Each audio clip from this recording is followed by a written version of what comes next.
Hello, everybody, and welcome to another exciting, fun-filled episode of the Michael and Patty Show, otherwise known as MAPS.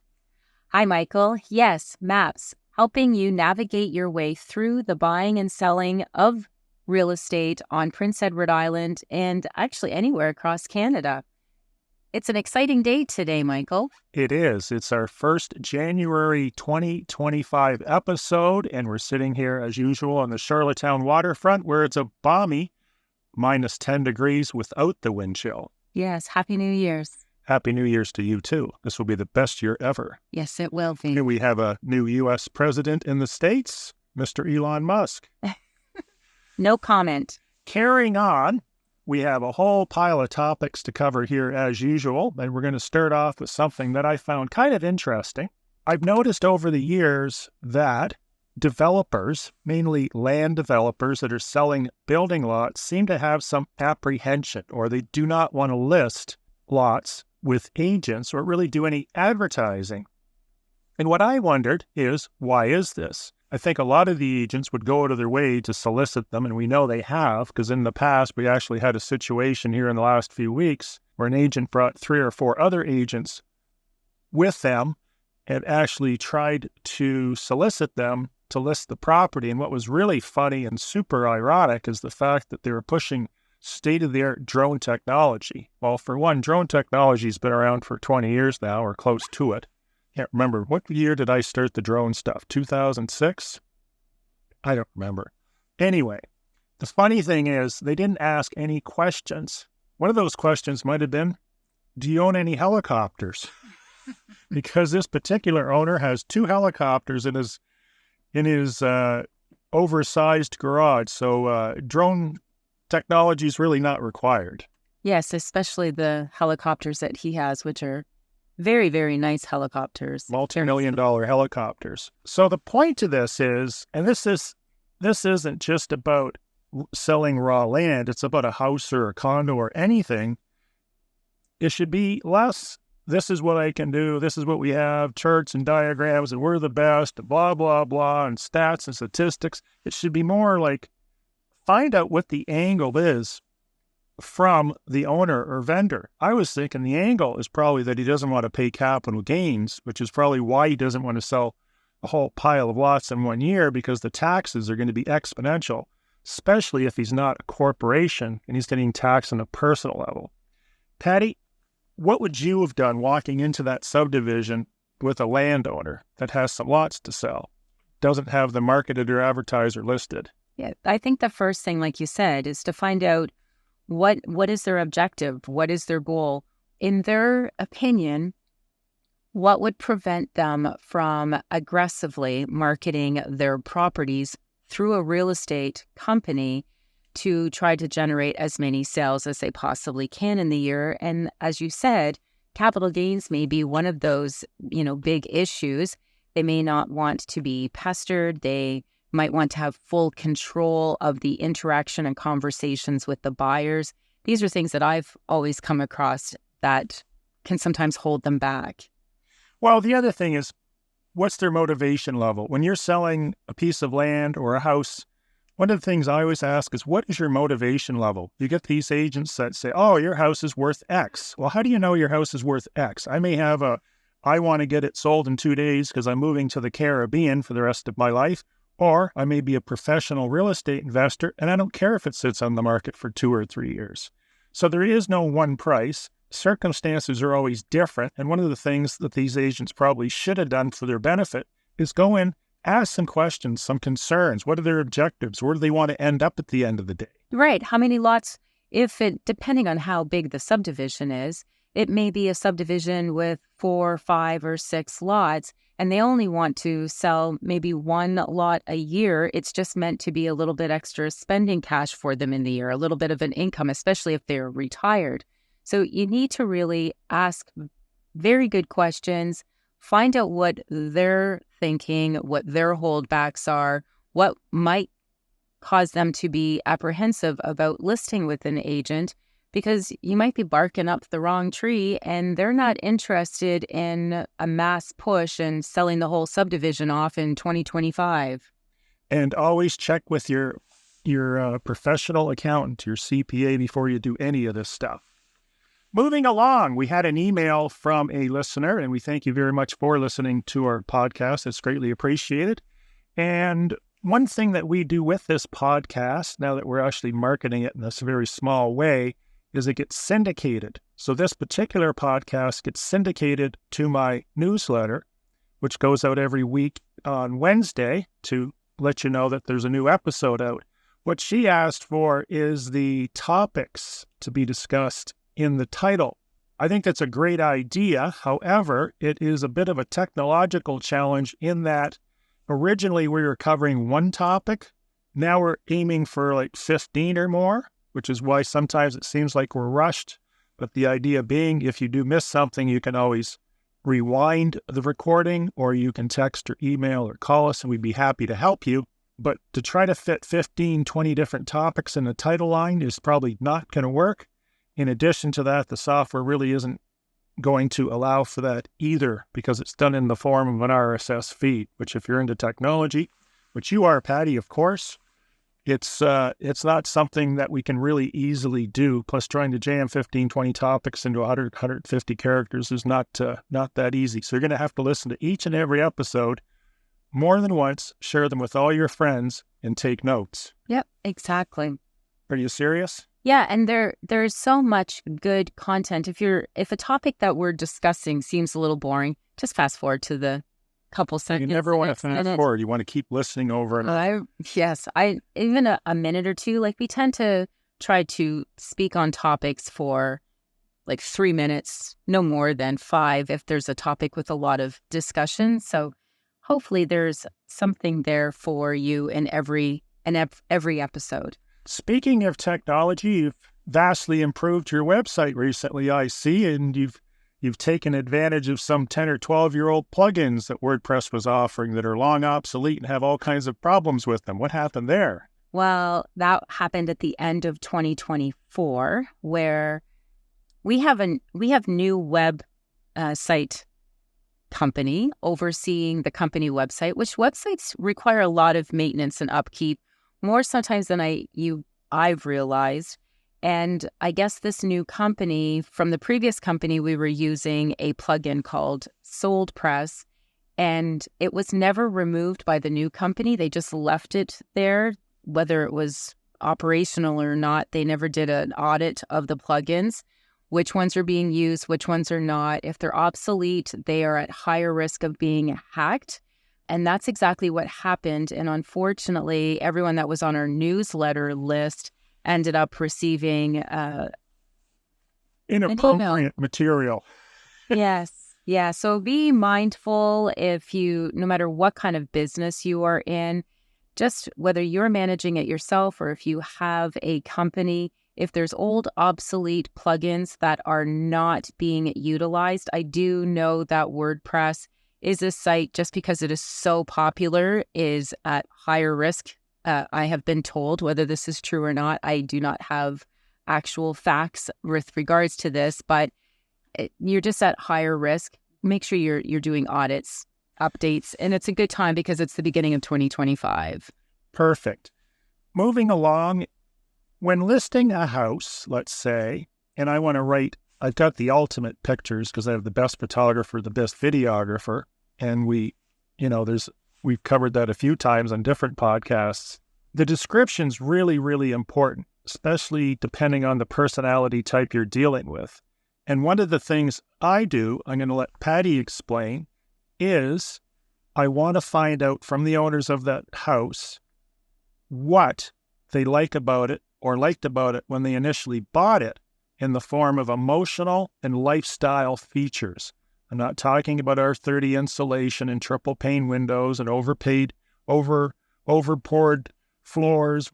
I'm talking about things that really move you emotionally in the same way an exciting car commercial would do. Yes, lifestyle is very important, as many people that purchase homes on Prince Edward Island, and I'm sure anywhere across Canada, the first thing they're interested in is, in this particular city, town, community, what kind of lifestyle, what kind of amenities, what kind of lifestyle features do they offer? And then they go a little more hyper local. What does this particular subdivision offer? And then they even go more zoomed in.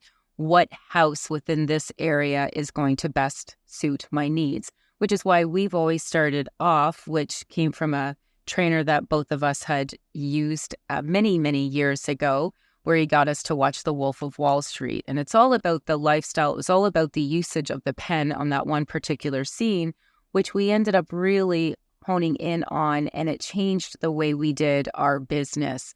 That is what you want to capture. You want to make sure that your buyer is sold on what to expect in that area, because the house is it's just a box that you're going to be in. You could be completely miserable outside of that home. You're not going to be living inside the four walls every single day. You want to make sure that everything's in balance. You love your home, you love the area, the community, and it's going to fulfill your needs. Buyers and sellers saying that agents do not pick up their phones. It's a different world these days. Back when I started real estate, Patty started it, I'm sure, every time the phone would ring, you would run for it because you would never, ever, ever want to miss a call, which could potentially turn into an opportunity. These days, we're finding a lot more people are texting and emailing us. A lot of the times they don't phone us, but the ones that do phone complain that we aren't picking up our phones. And the reason why is because now I find, I don't know about you, I'm getting between 1 and 4 phone solicitors a day, and now they're tricking with local phone numbers. So you think it's a PEI or Nova Scotia phone number. Meanwhile, they're in Toronto or Vancouver or somewhere else on the planet trying to sell you goods and services. Do you pick up your phone every time, or do you request that they make an appointment via text or email, which is what I typically do, so I can make sure I have the time allotted? Well, when I find out that this is a solicitor phone number, because a lot of times I don't get to, if I'm already on another call or with a client, I will immediately save that phone number. Not that it's guaranteed they're going to call from the same number, but I'll put the company's name on it and save it in my contact list. So the next time they call, it will say whatever that company or service that they were offering. I would do something like that. I do answer a lot of my calls. Times I do just say, "Oh, I'm sorry, this is her assistant. I'll get her to give you a call back so I can get off the phone," because a lot of times they won't let you off the phone. They just keep talking and talking. Typical salespeople. I'm not one of those kind of people. So the bottom line is, if you do want to have a discussion with regards to Prince Edward Island real estate or PEI in general, send us a text or an email, or even leave a voicemail so we understand where you're coming from and what you want to cover, and we'll make sure we can fit you in. Yeah, and if you do leave a voicemail message, leave it a detailed or text or an email, because it allows us an opportunity to kind of move things through a little bit quicker as well for you. We can do a research before and hopefully are far more prepared during that phone call, which is, again, our time is very important. When listing a new property for sale, do you just take the old cut sheets that are on the MLS and use that data for the new listing package for your clients, Patty? Absolutely not. And why not? As a listing brokerage, you assume all the liability for any errors that are being advertised and promoted on that property. So if you were to copy a previous listing with room dimensions, square footage, building dimensions, maybe even what's on the property or the type of floor finishes, you run the risk of, if you're misrepresenting, you are falsely advertising a property that's not the dimensions. That's not what it is. Well, this particular property that I listed, it had been listed 3 or 4 times, and every agent just copied the original cut sheet, which included the original dimensions from the builder from 5 or 6 years ago. And when I looked at these dimensions, they had the outside, otherwise known as the basement size, BSZ, which is what we call it, BSZ in the States, by 30 by 40. What are the odds that a basement is going to be 30 by 40? You don't usually come across that. Never. It never happens. I'd be willing to bet $100,000 on every single cut sheet that it's not going to come out perfect to the foot. And sure enough, it was. And it was 40'3" by 30'4". So that was the first error. And then they had the bedrooms, which it happens once in a while. A bedroom will be 10 by 12 feet. But usually it's 10'2" by 12'6". So it comes down to the theory of believability of numbers. If the numbers are all rounded, chances are they're inaccurate and you're misrepresenting the property to the buyer. Not only that, but they have the heat source all wrong and a number of other things. Yeah, I always tell our team, we assume responsibility and liability. We are 100% responsible, and it's part of our listing process. And again, when you're introducing yourself to a seller and they're looking at how much am I paying you, just know part of those fees are to ensure the accuracy of the data that is on the market and being advertised and promoted for your property. So as an agent, don't be lazy, measure the property because your brokerage's name is attached to that listing because they ultimately assume the responsibility. Now, you had an issue with an insurance company. This is not a new issue. Our recommendation is always, if you're going to use an insurance company to insure a property in Prince Edward Island, to make sure that it is a Prince Edward Island company, not some nationalized firm that's operating out of Montreal or Toronto. That furthermore is asking you to fill out the form as well. Maybe you can explain to us why they should use an island insurance company and why they shouldn't be filling out the forms themselves. Yeah, nothing against some of the providers. I know like banks offer, they have a division for insurance, and that it's not that we're putting them down or anything. This comes to the day that you actually need to file a claim. If your I is not dotted or T is not crossed, the insurance company does not have to pay out because there's an error in your paperwork.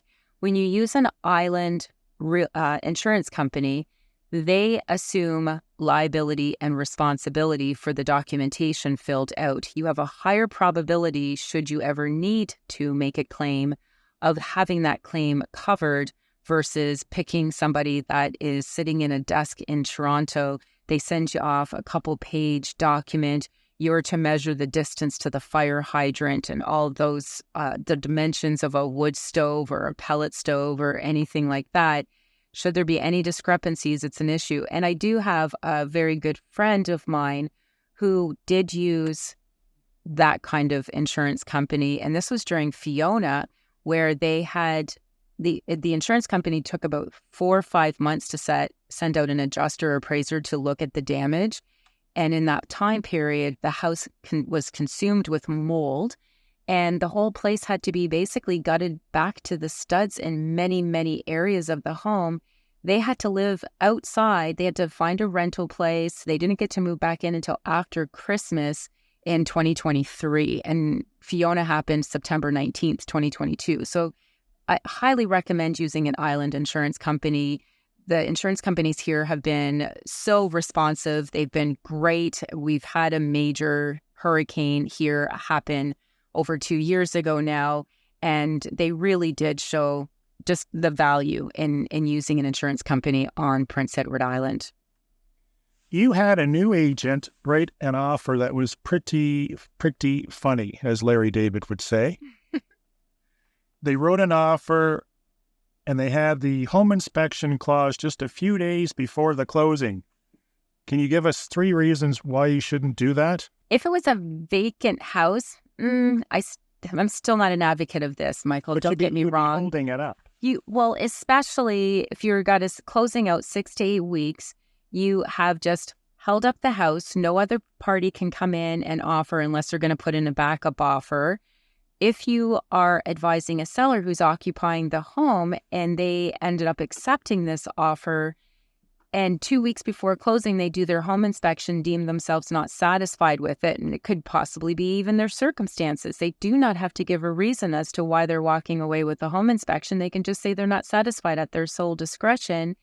You now, whatever arrangements you've made, because you're probably pretty packed 2 weeks before closing date, and you probably have made arrangements, whether you bought a house or put a deposit down in a rental or whatever the situation is, booked flights because you're relocating, moving companies, all that has just come to a crushing halt as a result of accepting an offer with a closing 2 weeks prior to closing date. An inspection. The home inspection. And this agent couldn't understand why I had said I will be advising my client to not accept this offer. if you would like to get your home inspection done within a 2-week time period, which is more than a realistic period of time, but he was not impressed with me. He argued with me and said, well, this is what my buyer wants. And I said, well, this is not what my seller is going to want. Yeah, what your buyer wants really doesn't matter because they don't own the house. Yeah, they can put in It's any mutual consent. And just say, well, this is what my buyer wants. Well, that's fine and dandy, but we're not waiting until 2 or 3, 4 days before closing for your buyer to decide whether or not they're moving ahead with the purchase. Because you know what's going to happen, right? They're going to bail. They're going to use for negotiation. Yeah, they're going to use the home inspection as a negotiating tool because they've been watching all these home improvement and buying shows. And then you're going to be sitting there. You've already moved on. Maybe you've rented an apartment. Maybe you've done something else. Maybe you've bought another house. And now they've got a gun to your head. And what happens to their leverage? Now it's gone up. It's gone up. So now they've got the home inspection. They got you hanging. So if they want 20 grand off the price for a $1,700 item, you're going to be much less reluctant to do that because you're desperate because you entered into this idiotic contract that you should never have done. Which brings us to our next point. Make sure your conditions are removed sooner than later. Yeah, and also, Michael, and I think this is one of the things that we were going to be discussing, and just with regards to contracts, look at what the story is that your contract is telling you.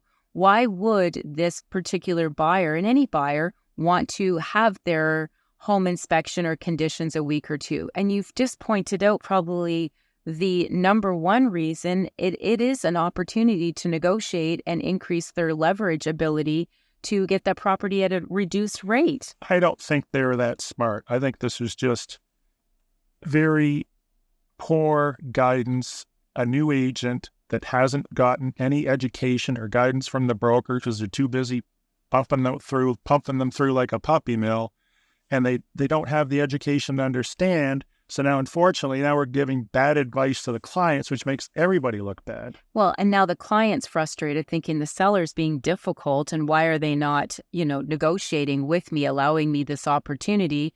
Because the seller's being difficult, I'm not going to move forward with this property. Clearly, they don't want to sell. And again, it's just poor education from the agent to the buyer client. And I completely agree along with you there. All with regards to the conditions, your contracts tell a story.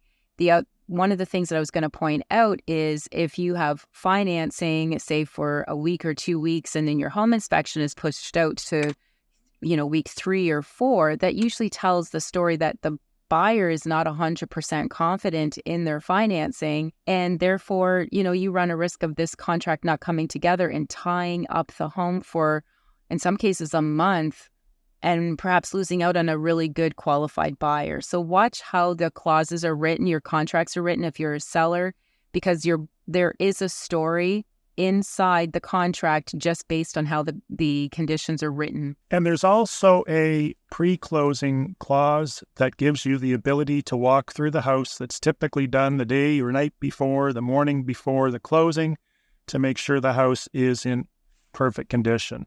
The argument on the purchaser's side in this fiasco was they've been burned before and they showed up at the house and it was a mess and blah, blah, blah. And I said, well, that's why we have pre-closing inspections. You don't do your home inspection a few days before. Next, you've always been such a huge proponent on steel roofs. I don't really like them.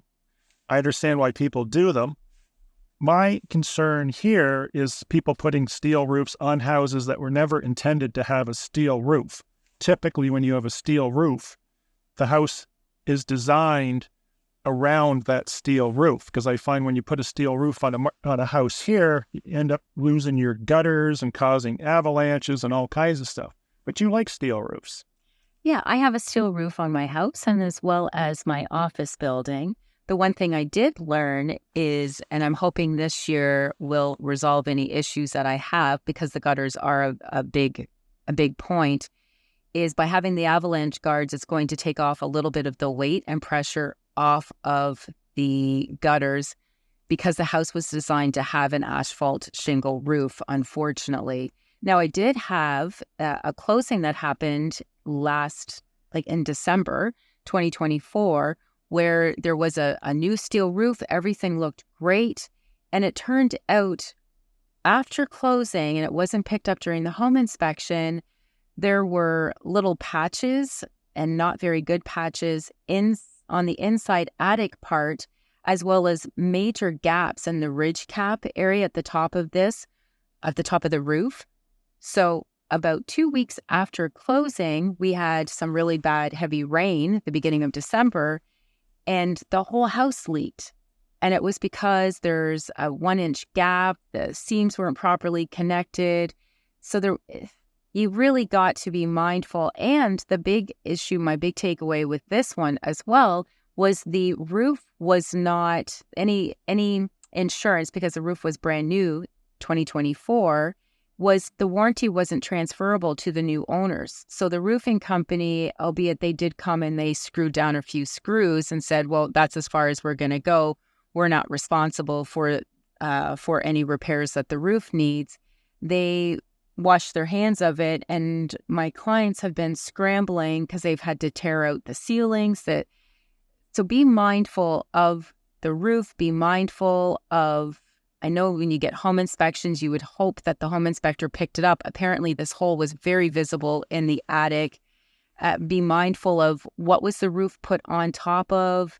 I'm not a roofer. If you're a roofer listening to this, I know there's arguments over whether you strap the steel roof down or not. I know the shingles cannot be at life expectancy and curled for a roof to, if you're going to just, for the environment, put the steel on top of the asphalt shingles, they still have to be able to lay flat.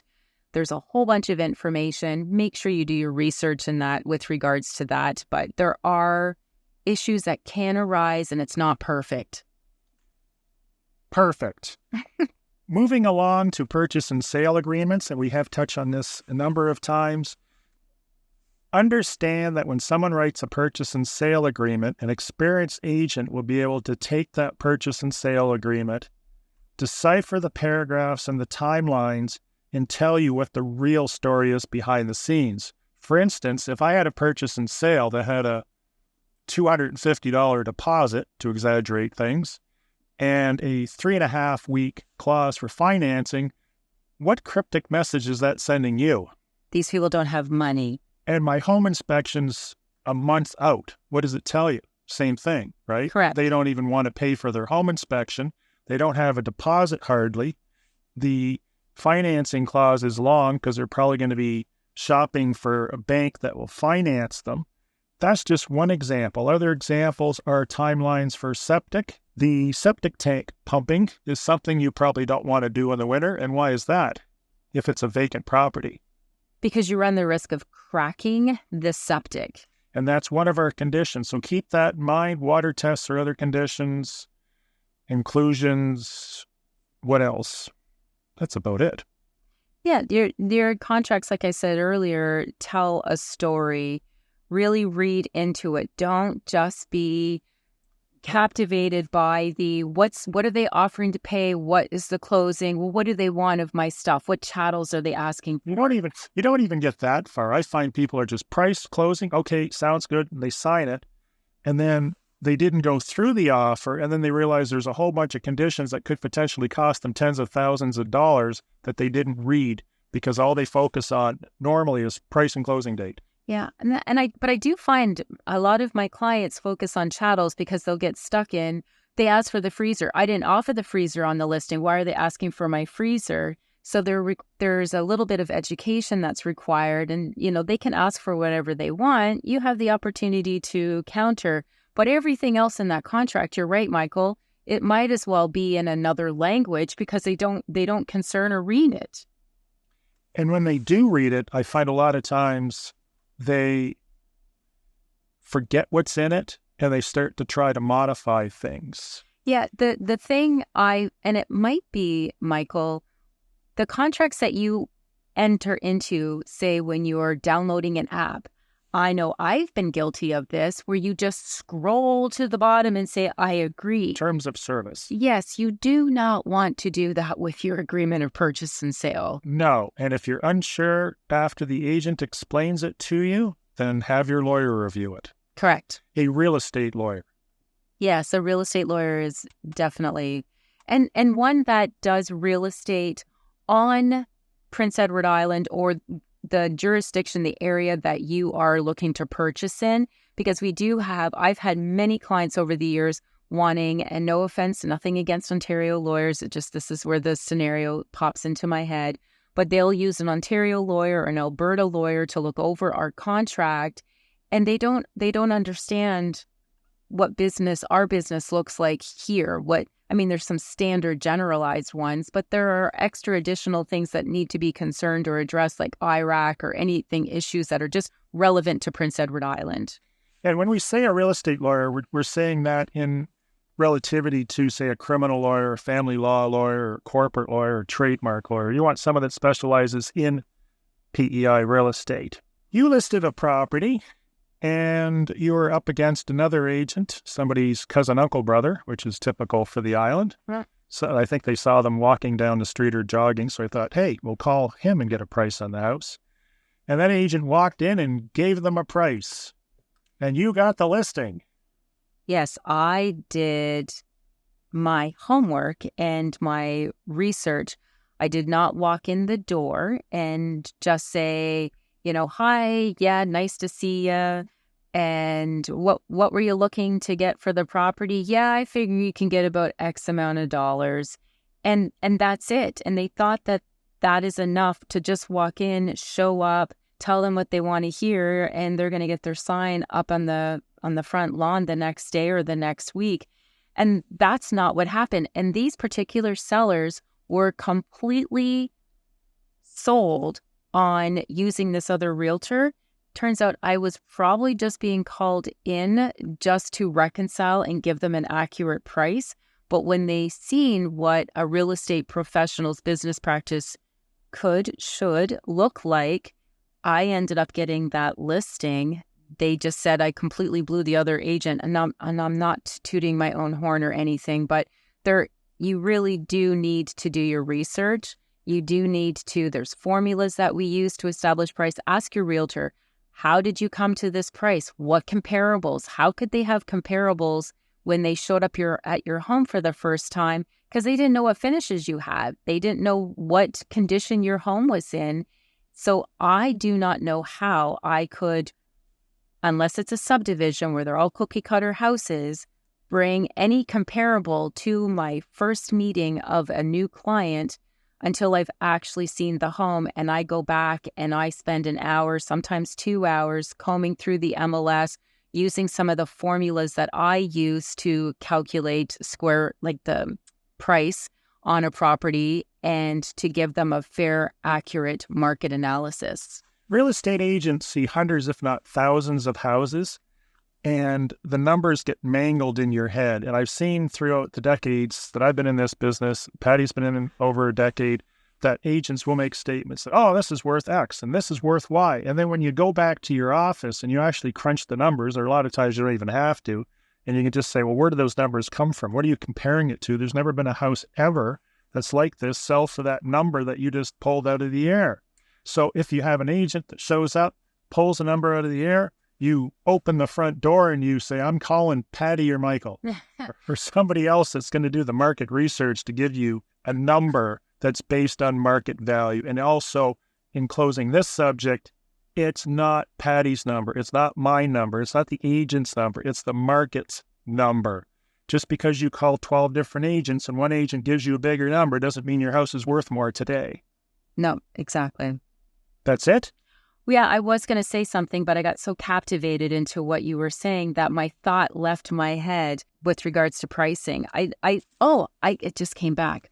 I'm sorry. We're on to the other subject. No, this is actually a really good point. So, Michael, this past week, I have done probably about 10 comparative market analysis on properties, mostly for buyer clients they're just confused as to where did this price come from. They're one home on the island. They just bought it in 2021, say for about $550, and it's on the market 3 years later, not even 3 years later, for $800, say, and $50,000. So there's a $300,000 price difference. Our market did not go up that much. So I dived into doing CMAs for multiple buyer clients this past week, trying to establish what should the list price on these properties be that have been sitting for 100 plus days and that at this point in time, which clearly does indicate our market one has slowed because we are in a balanced market, but they're overpriced. And here's what I found.